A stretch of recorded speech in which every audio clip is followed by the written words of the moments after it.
Just over a year ago, when Sergeant First Class Aaron Henderson stepped on a roadside bomb in Afghanistan.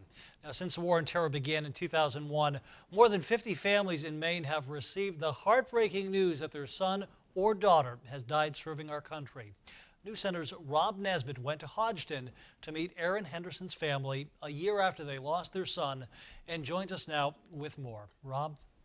Chris, the loss of a loved one is a difficult thing that everyone deals with differently. Chris Henderson describes hers as a journey taken one day at a time. It's not an easy process and an even harder one to talk about, but Chris did agree to explain to me what this past year has been like, not to benefit herself, but for her son, Aaron. Picture of him, that the one up in the corner is just so him. It's my favorite picture of him. It's a frame in Chris Henderson's living room that captures the life of her son Aaron the soldier and Aaron the son. That is Aaron all over the place. The Special Forces soldier first enlisted in the Army in 2000 after 3 deployments to Iraq. That's it. Aaron could have made the choice to stay closer to home, but his job was his passion. But he wasn't ready to be done with it. He wanted to continue with the job that he had been doing. He liked it. Team that came. During his last deployment to Afghanistan, Aaron worked with locals handling negotiations.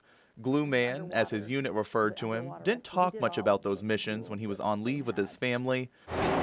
It wasn't until October 2nd, 2012, when a knock on the door at 687 White Settlement Road showed the reality of just how dangerous Aaron's missions were. You can't process it for quite a long time. You just think, you keep looking at his pictures or whatever and say, did this really happen? Is it, you kind of wait that for the, oh, it wasn't your son. Oh, sorry, it's not. But it was. In the days that followed came the planning of the funeral and preparations for the arrival of Aaron's body. His service drew 1,200 friends and family, thousands more street side to pay their respects. And they all were outside of the road with their flags, and it was quite a sight to see. And it made this mama's heart proud to know that they came out to honor him. After the flag was folded and respects paid, came the time for Chris to reflect. The countless phone calls that came from soldiers during the following days revealed more about the bravery of her 33-year-old son. Really? Really? That was my son? I didn't know that. I didn't know that. Aaron earned some of the highest honors the military has to offer. A fantastic soldier. 2 of which are engraved on his headstone. Coming here was often too hard for his mother in the beginning.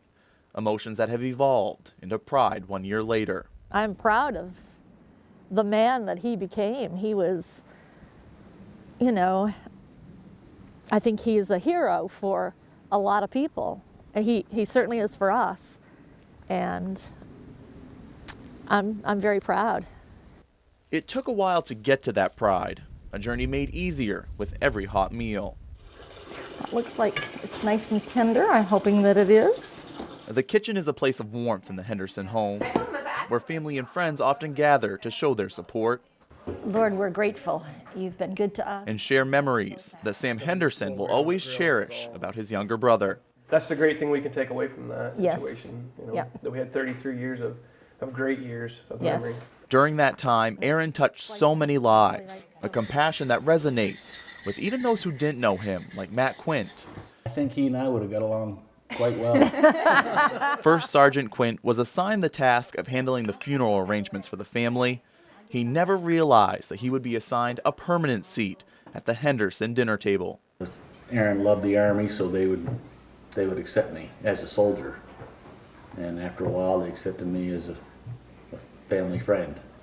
A support system can be anything you want it to be. Quite a few, yes. For Chris Henderson, it was family and friends that have gotten her through the year of difficult first, taking each painful moment in stride. It's a hard road, but it's what we were dealt, so we will get through it. We will. A mantra she's lived by, knowing that her son wouldn't want it any other way. I chose life. Surrounding herself with loved ones, even on the rainiest nights, to share their brightest memories. That was the legacy of Aaron. The Hendersons have experienced an outpouring of support, not just from those in the community, but also complete strangers. Chris says that she's received more than 600 cards and letters in the past year, some of them from mothers who have named their newborn baby Aaron after her son.